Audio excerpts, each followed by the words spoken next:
पाली जिला मुख्यालय पुनियाता रोड महावीर निर्माण सहकारी समिति आनंद नगर की तरफ अत्यधिक पानी भराव के मद्देनजर जिला कलेक्टर के निर्देश से नगर निगम की टीमों द्वारा पानी निकासी के प्रयास शुरू किए गए। जेसीबी मशीन द्वारा अवरुद्ध पड़े नालों को खोलने के प्रयास किए गए। उस दौरान भगत सिंह कॉलोनी निवासी शंकर पटेल नामक युवक द्वारा नगर निगम के कार्मिकों एवं जेसीबी चालक पर पत्थर बरसाए और पथराव किया, जिससे जेसीबी के कांच टूट गए। तुरंत प्रभाव से नगर निगम निरीक्षक द्वारा पुलिस को सूचना दी गई।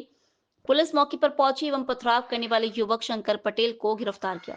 गौरतलब है कि पानी भराव अवरुद्ध नाले बाबत ग्रामीणों ने वार्ड वासियों ने उक्त नाला खुलवाने और पानी की निकासी के लिए जिला कलेक्टर को ज्ञापन सौंपा था। जिला कलेक्टर एवं आयुक्त के निर्देश से नगर निगम के कार्मिक मौके पर पहुंचे और पानी निकासी के लिए रोका नाला को खुलवाया। इसी दौरान शंकर पटेल नामक द्वारा नगर निगम के कार्मिकों पर पथराव किया।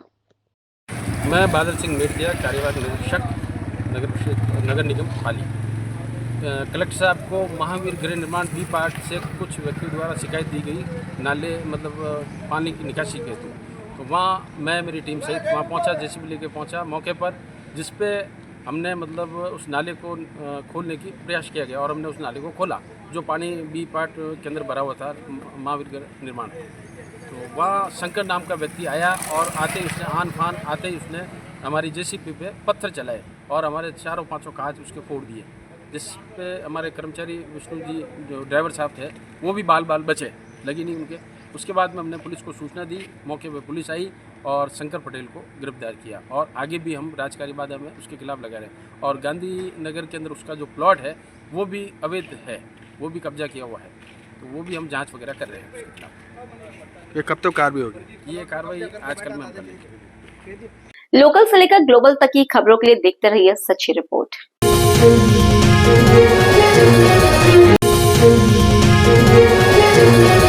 गोरखपुर विश्वविद्यालय में नियुक्ति पत्र को लेकर हो रहे कथित अन्याय और अनियमितताओं के विरोध में डॉक्टर संपूर्णन मल, जिन्हें आमजन पूर्वांचल गांधी के नाम से जानते हैं, ने मंगलवार को अनिश्चितकालीन अनशन की शुरुआत कर दी है।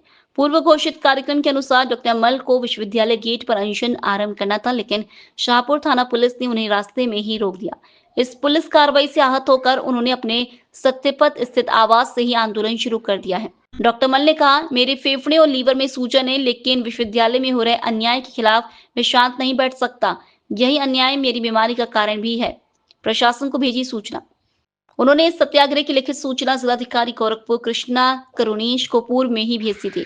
इसके बाद ही उन्होंने प्रतिलिपियां राज्यपाल, मानव संसाधन मंत्री, यूजीसी अध्यक्ष गोरखपुर, मंडलायुक्त, कुलपति और एसएसपी गोरखपुर को भी प्रेषित की है। डॉक्टर मल की शैक्षणिक योग्यता पीजी प्रथम श्रेणी, यूजीसी नेट एवं जेआरएफ, पीएचडी आर्कियोलॉजी दिल्ली विश्वविद्यालय, कार्य अनुभव आर्कियोलॉजिकल सर्वे ऑफ इंडिया। क्या कर रहे हैं अनशन? क्यों कर रहे हैं अनशन? डॉक्टर मल का आरोप है कि योग्यता के बावजूद उन्हें जानबूझकर विश्वविद्यालय प्रशासन द्वारा नियुक्ति नहीं किया गया, जिससे चयन प्रक्रिया की पारदर्शिता पर गंभीर सवाल उठते हैं। उनका यह अनशन अब गोरखपुर विश्वविद्यालय की कार्यप्रणाली, शैक्षणिक संस्थानों की निष्पक्षता और प्रशासनिक जवाबदेही को लेकर बहस का विषय बनता जा रहा है। गेट पर होगा, मैंने उनसे प्रॉमिस किया कि मैं फीगी बर्न नहीं करूंगा, मुझे जाने दिया जाएगा। वहीं सिटी मजिस्ट्रेट थे, एडीएम सिटी अंजनी जी थे, सभी लोग थे, विनीत सिंह साहब थे, सब थे मजिस्ट्रेट वहां बैठे हुए थे। कृष्णा करुणेश जी ने कहा ठीक है, कोई बात नहीं। और उन्होंने एडीएम साहब से पूछा कि विश्वविद्यालय ने कोई इस संदर्भ में एक्शन क्या लिया। उन्होंने कहा कि नहीं, कोई अपडेट नहीं है। फिर मैंने तैयारी की। आज मुझे ये समझ में नहीं आ रहा है कि क्यों यहाँ हमको रोका गया है। मैंने नीरज जी से, श्री नीरज जी इंस्पेक्टर साहब से बात की, श्री रवि सिंह साहब से बात की और मैंने पूछा। उसके बाद मैंने सिटी मजिस्ट्रेट उत्कर्ष जी से बात की कि क्यों मुझे रोका जा रहा है, जब कल उन्होंने भी अब तक कोई जवाब नहीं दिया। पांडे जी ने मुझे जूस पिलाया है और इसी के साथ आज मेरा अनिश्चितकालीन सत्यपथ पर अनिश्चितकालीन अनशन प्रारंभ हो रहा है। और मैं देखता हूं इस विश्वविद्यालय में सत्य और असत्य के बीच के इस जंग में जीतता कौन है और कब तक ये टिके रहते हैं। और मैं अब आजाद हूं। इसके बाद हर किसी के पुतले को जलाऊंगा कैसे नहीं, जब मेरे जीवन और सम्मान को हर लिया गया है। मुझे अयोग्य किसने और क्यों ठहराया, मेरी नियुक्ति को क्यों किसने रोका था। और उसके बावजूद भी यूनिवर्सिटी ग्रांट कमीशन का 2000 का पत्र, 28/8/2000 का पत्र जो मेरे निवेदन के बाद इशू हुआ था, ऑनरेबल कुलपति के नाम इशू हुआ है, उसमें लिखा हुआ है कि आप संपूर्णानंद मल को जवाब देंगे और मुझे अपडेट करेंगे। 17 साल तक वो चिट्ठी को छिपा कर कहाँ विश्वविद्यालय रखा है, फौरन लागू करे। अभी भी वक्त है और चांसलर के अभी भी चांसलर को मौका है, वाइस चांसलर को मेरा नियुक्ति पत्र जारी कर दें। और ऑनरेबल सीएम साहब को कहता हूं कि आप क्या कर रहे हैं, इस नगरिया को कितना लूट और कितनी अराजकता में झोंकेंगे। मैं अयोग्य तो 300 आचार्यों से विश्वविद्यालय चल क्यों रहा है, कुलपति क्यों बैठी हुई है, मुझे अयोग्य कौन कर सकता। ये तो डिक्टेटरशिप है, ये आर्बिट्रेशन है, मुझे अयोग्य कौन कर सकता, ये बता दे, नहीं तो सबके पुतले सड़क पर निकल के फूंक दूंगा। रोके कोई देखे किसकी हिमाकत है, नहीं तो ये जुर्म को के जंजीर को स्वतः तोड़ ले। मेरा नियुक्ति पत्र आहिस्ता से मेरे सत्य पथ पर वापस करना पड़ेगा लाकर, और नहीं तो इनका जुर्म का ये प्रशासन, ये अपराध का प्रशासन, विश्वविद्यालय कौन विश्वविद्यालय में है, मेरी योग्यता का मूल्यांकन कौन करेगा। इस मेरी योग्यता का मूल्यांकन करने वाला 93 साल का एक वर्ल्ड रिनाउंड इंडोलॉजिस्ट और हिस्टोरियन प्रोफेसर जे राय 93 साल के इस शहर में है, जो कलीग है आर्य शर्मा के, इरफान हबीब के, रोमिला थापर के, जिनसे आप पूछ लें, मेरी योग्यता को पूछ लें। और इस विश्वविद्यालय में 300 आचार्यों में जो प्लीगरिज्म की पीएचडी से आचार्य की शोभा बढ़ा रहे, मुझे तय करेंगे मैं योग्य हूं नहीं हूं, कौन योग्य। ये तो मनमाना है, पद पर बैठी हुई है जो है। और हमारा लेटर जारी कर दीजिए, यूनिवर्सिटी ग्रांट कमीशन के पत्र को लागू कर दीजिए, या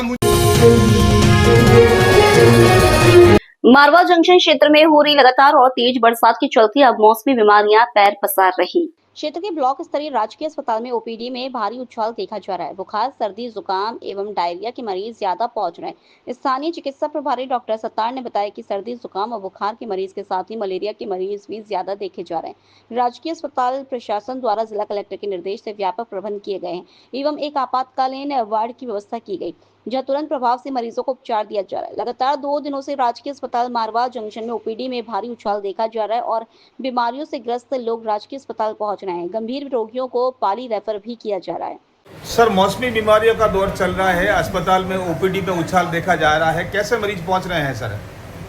अभी बारिश का मौसम चल रहा है, बारिश के सीजन के हिसाब से आमतौर पर वायरल बुखार के मरीज ज़्यादा आ रहे हैं, सर्दी, खांसी, जुकाम, और कुछ यूपीडी के मरीज आ रहे हैं। और बारिश 2 दिन से मारवाड़ जंक्शन, पाली संभाग, उदयपुर संभाग और जोधपुर संभाग में प्रशासन की तरफ से रेड अलर्ट जारी किया गया है। और इस दौरान लोगों को ज़्यादातर घर से बाहर नहीं निकलने की सलाह दी गई है, क्योंकि आसपास के एनीकट, नदी, नाले वगैरह काफ़ी उफान पे हैं। तो इस तरह से उनको ये राय दी गई है कि घर में ही रहें और ज़्यादा इमरजेंसी की सूरत में हॉस्पिटल दिखाएं, नज़दीकी जो अपने प्राथमिक स्वास्थ्य केंद्र है वहाँ उनको चेक कराएं। और प्रशासन की तरफ से भी लोगों को अधिसूचना जारी की गई है इस संबंध में। और लगातार मरीजों का आउटडोर जो है 2-3 दिनों से काफ़ी बढ़ रहा है। लोकल से लेकर ग्लोबल तक की खबरों के लिए देखते रहिए सच्ची रिपोर्ट।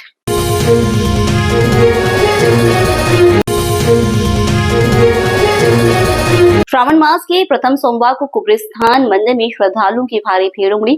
भक्तों की बढ़ती संख्या को देखते हुए पुलिस अधीक्षक कुशीनगर श्री संतोष कुमार मिश्रा के निर्देशन में मंदिर परिसर और आसपास के क्षेत्रों में व्यापक पुलिस व्यवस्था सुनिश्चित की गई। थाना कुबरिस्तान क्षेत्र में आने वाले इस प्रसिद्ध मंदिर में आज दिनांक 14 जुलाई 2025 को सुबह से श्रद्धालुओं की लंबी कतार देखने को मिली। भीड़भाड़ के बावजूद पुलिस प्रशासन की मुस्तैदी के चलते सभी धार्मिक अनुष्ठान शांति और सौहार्दपूर्ण वातावरण में संपन्न हुए। थाना प्रभारी कुबरिस्तान स्वयं में फोर्स मंदिर परिसर में तैनात रहे और सुरक्षा व्यवस्था का निरीक्षण करते रहे। अन्य पुलिस अधिकारियों जवानों ने मंदिर की परिधि में लगातार गश्त कर स्थिति पर निगरानी बनाए रखी। पुलिस द्वारा धार्मिक स्थलों पर सीसीटीवी निगरानी, बैरिकेडिंग, भीड़ नियंत्रण, यातायात व्यवस्था और आपात स्थिति के लिए त्वरित रिस्पांस टीम भी तैनात की गई थी। जनपद के अन्य प्रमुख धार्मिक स्थलों पर भी विशेष सुरक्षा प्रबंध किए गए ताकि किसी भी श्रद्धालु को असुविधा न हो और धार्मिक उत्सव पूरी श्रद्धा व सुरक्षा के साथ संपन्न हो सके। श्रद्धालुओं ने पुलिस प्रशासन की व्यवस्था की सराहना की। लोकल से लेकर ग्लोबल तक की खबरों के लिए देखते रहिए सच्ची रिपोर्ट।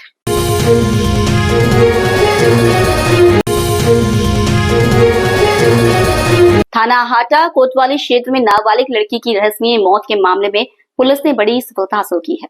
कुछ ही दिनों में मामले का खुलासा करते हुए पुलिस ने हत्या की इस वारदात में शामिल 2 आरोपियों को गिरफ्तार कर लिया है। यह मामला प्रेम त्रिकोण और आपसी रंजिश का प्रतीत हो रहा है। दिनांक 11 जुलाई 2025 को थाना हाटा पर विश्राम पुत्र परमा हजाम निवासी पीपरा कपूर ने अपनी नाबालिग नासिन के घर से गायब होने की रिपोर्ट दर्ज कराई थी। इसके अगले ही दिन 12 जुलाई को जनपद देविया के थाना रामपुर कारखाना क्षेत्र अंतर्गत नहर में एक अज्ञात लड़की का शव बरामद हुआ। जांच में शव की पहचान उसी लापता लड़की के रूप में हुई। 13 जुलाई को शव का पंचायतनामा, पैनल पोस्टमार्टम और वीडियोग्राफी की करवाई गई। घटना की गंभीरता को देखते हुए पुलिस अधीक्षक कुशीनगर संतोष कुमार मिश्रा के निर्देश पर अपर पुलिस अधीक्षक निवेश कटियार के पर्यवेक्षण और क्षेत्राधिकारी कसिया कुंदन कुमार सिंह के नेतृत्व में एक टीम का गठन किया गया। इसी टीम ने 14 जुलाई को थाना हाटा और स्क्वाड टीम की संयुक्त कार्रवाई में 2 अभियुक्तों को गिरफ्तार कर हत्या की इस कुल्थी को सुलझा लिया। लोकल से लेकर ग्लोबल तक की खबरों के लिए देखते रहिए सच्ची रिपोर्ट।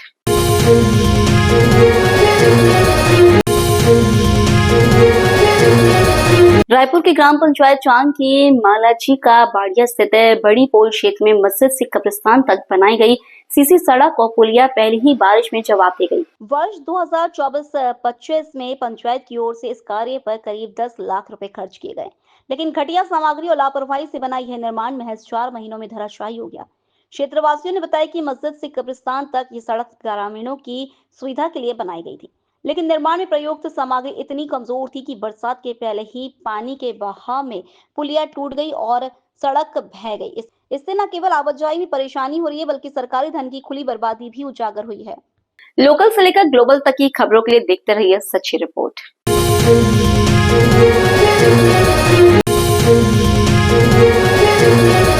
जिला मुख्यालय पर 2 दिन पूर्व हुई भारी बरसात पर कहर बनकर टूटी नगर निगम की अनदेखी और लापरवाही के चलते एक बार फिर 2 दर्जन से अधिक कॉलोनियां जलमग्न हो गई।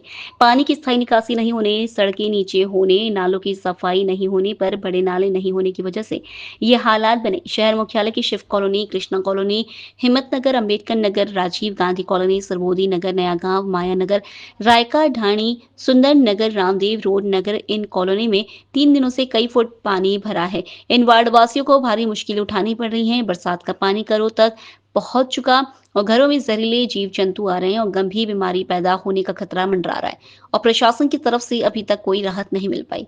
स्थानीय वार्ड वासियों का कहना है कि कई महीनों पूर्व ही नालों की सफाई करनी और जल भराव की समस्या से निजात के लिए प्रशासन को आगाह किया था और ज्ञापन सौंपे गए थे, लेकिन प्रशासन की कुंभकर्णी नींद और अनदेखी के चलते एक बार फिर जल भराव के हालात पैदा हो गए हैं। पानी की समस्या है। सर मेरा नाम पूजा है सर।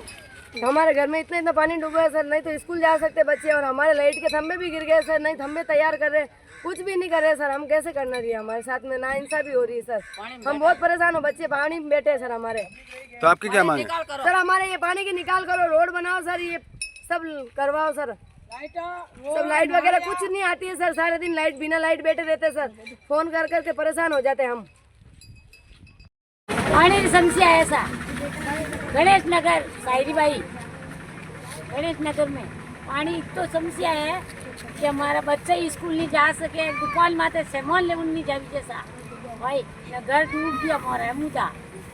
अब ये देखो हमारे निकाल करो सा पानी भी भाई, आई समस्या है, बहुत तकलीफ में हो। क्या समस्या आ रही है वार्ड में? समस्या ये बात है कि काफ़ी लंबे समय से ये जो नए बस स्टैंड केशव नगर और गणेश नगर है, यहाँ पे जो इन लोगों ने ये रोड बनाई है, इस दोनों कॉलोनियों को लेकर किसी प्रकार की जल निकासी के लिए इन्होंने जगह नहीं छोड़ी। जो इस रोड के कारण ये गणेश नगर, केशव नगर, इसमें संपूर्ण बहुत बड़ा पानी भरा हुआ है, जो लोगों के घर तक जा रहा है। लोग अपने घरों से बाहर नहीं निकल पा रहे हैं और उसके कारण बच्चे स्कूल जाने में नाकाम है और नहीं यहाँ पर कोई सरकारी सुविधा। किसी वक्त कोई भी ऐसी कोई घटना हो जाती है, एम्बुलेंस आने के लिए रास्ता नहीं है। पूर्व में इन लोगों ने 2 महीने पहले ये जो नदी ब्रिज का काम चल रहा है, अभी तक ये ब्रिज का काम पूर्ण नहीं हुआ और उसके पहले वो ब्रिज पूरा बह के चला गया है। मतलब इतनी 3rd क्लास कैटेगरी का जो मटेरियल यूज हुआ है, जिसको अपन कह भी नहीं सकते हैं। ये इस कॉलोनी की जो जनता है, उनके साथ सरासर एक अत्याचार हो रहा है और इन लोगों की कोई प्रशासन सुनने के लिए तैयार नहीं है। अभी ये सारे लोग मारवा जंक्शन के अरावली के पहाड़ियों में करमाल चौराहे से पाली सीमा सड़क तक मात्र 7 किलोमीटर के दायरे में 10 करोड़ रुपए की लागत से सड़क बनी थी। इस सड़क के बने के कुछ महीने बीते, पहले बरसात में भ्रष्टाचार की भेंट चढ़ गई और पुल के अंडरपास के निकट धंस गई एवं सड़क टूट गई। 10 करोड़ की लागत से बनी यह सड़क धंस जाने और टूट जाने से इस वक्त 10 करोड़ की लागत से बनी यह सड़क धंस जाने और टूट जाने से इस व्यस्त सड़क मार्ग पर गंभीर और बड़ा हादसा होने का खतरा मंडरा रहा है। स्थानीय जनप्रतिनिधियों एवं सामाजिक संगठनों ने तुरंत प्रभाव से प्रशासन से इस सड़क मार्ग की मरम्मत करने की मांग की एवं उक्त ठेकेदार के खिलाफ कठोर से कठोर कार्रवाई की मांग की। एक बार फिर करोड़ों रुपए की लागत से बनी यह सड़क मिली भगत और सार्वजनिक विभाग की मिली भगत एवं घटिया सामग्री की भेंट चढ़ गई। इस सड़क मार्ग पर रोजाना गोरम घाट आने जाने के लिए हजारों पर्यटक भी पहुंच रहे हैं और हादसा होने का भय बना हुआ है और सैकड़ों वाहन वालों भी हर मिनट निकल रहे हैं। लोकल से लेकर ग्लोबल तक की खबरों के लिए देखते रहिए सच्ची रिपोर्ट।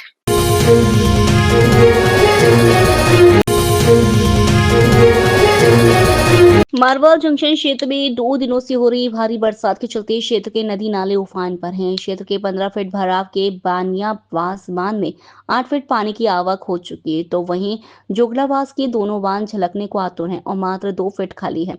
शीघ्र इस संबंध की ओवरफ्लो चादर चलने की संभावना जताई जा रही है। वहीं क्षेत्र के फुलास, सिरियारी, चिरपटिया, कंटालिया और सारण बांध में भी लगातार पानी की आवक हो रही तेज और भारी बरसात के चलते आउवा गांव का कुंडल सरोवर भी लबालब हो चुका। मौसम विभाग द्वारा आगामी 48 घंटे में क्षेत्र में और भारी से अति भारी बरसात की अलर्ट जारी किया है। लोकल से लेकर ग्लोबल तक की खबरों के लिए देखते रहिए सच्ची रिपोर्ट।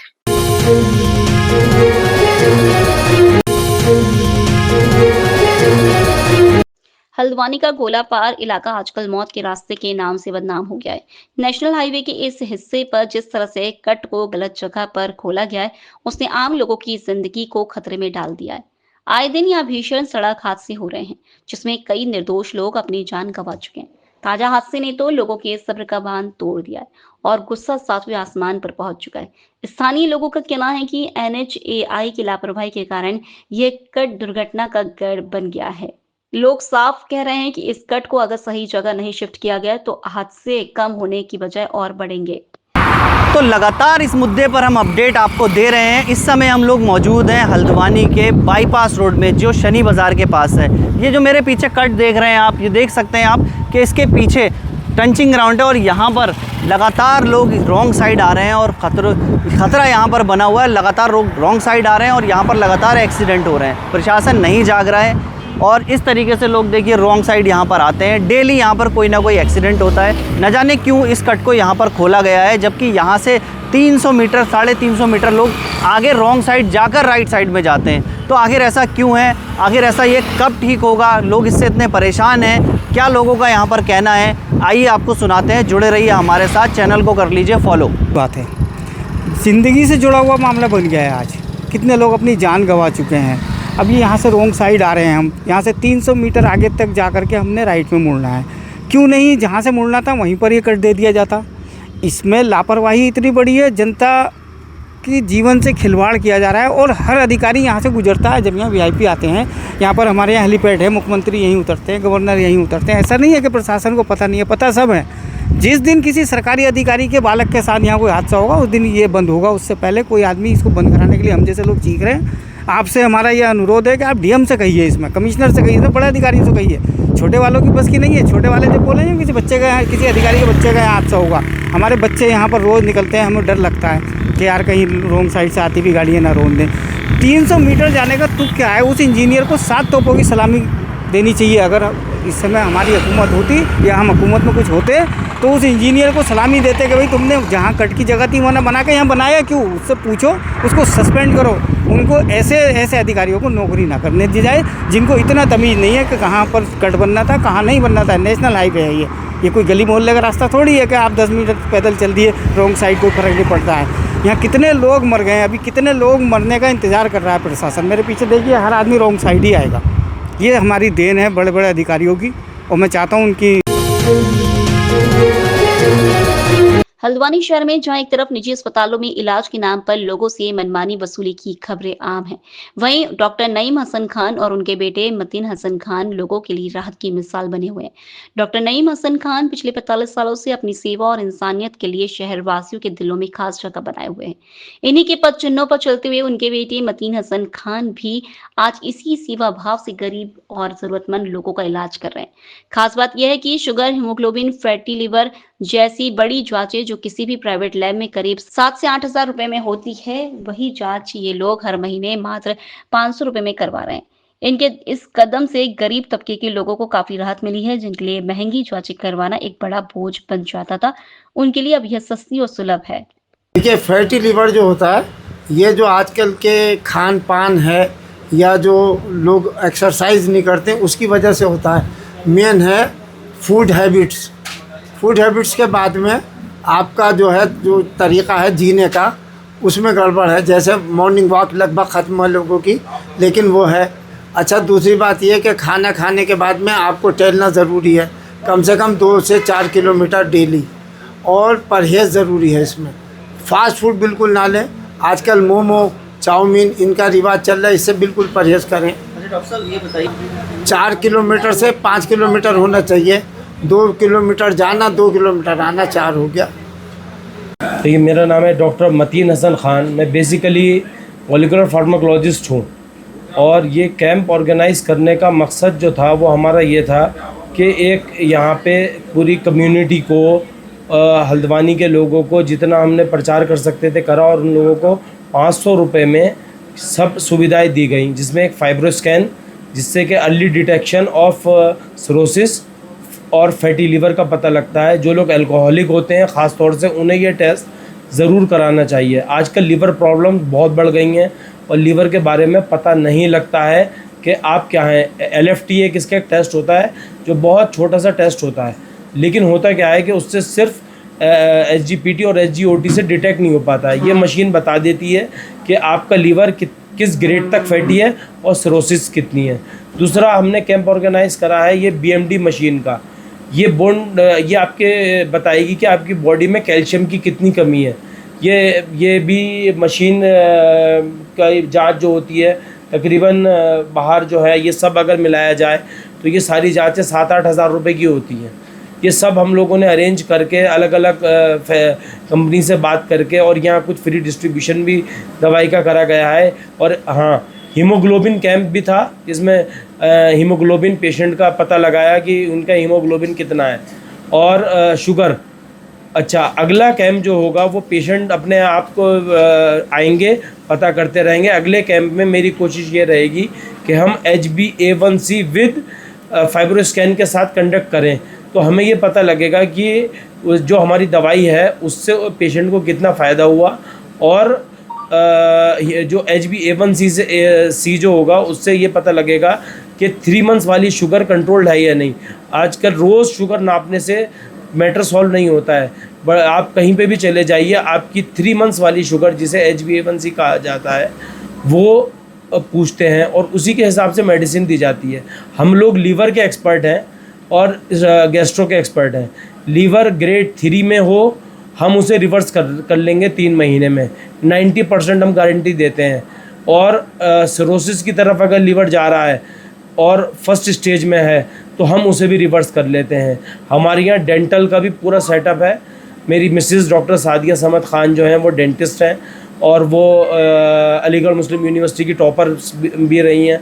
और विजिटिंग डॉक्टर हैं डॉक्टर सलमान हसन खान, वो आते हैं एवरी सैटरडे। वो इम्प्लांट और वो हैं ऑर्थोडोंटिस्ट। टेढ़े मेढ़े जो दांत हो जाते हैं उनको सीधा करने के लिए वो सैटरडे और संडे को वो अपना विजिटिंग में ये करते हैं। बाकी हमारे यहाँ अब इन चंदन हॉस्पिटल की तरफ से रोज़ शाम को 5 बजे से 7 बजे तक डॉक्टर निकत अली गायनेकोलॉजिस्ट भी बैठ रही हैं। तो ये भी हमने एक सेवा कर रही है। यहाँ कोई फ़ीस ज़्यादा नहीं है, यहाँ कुछ नहीं है।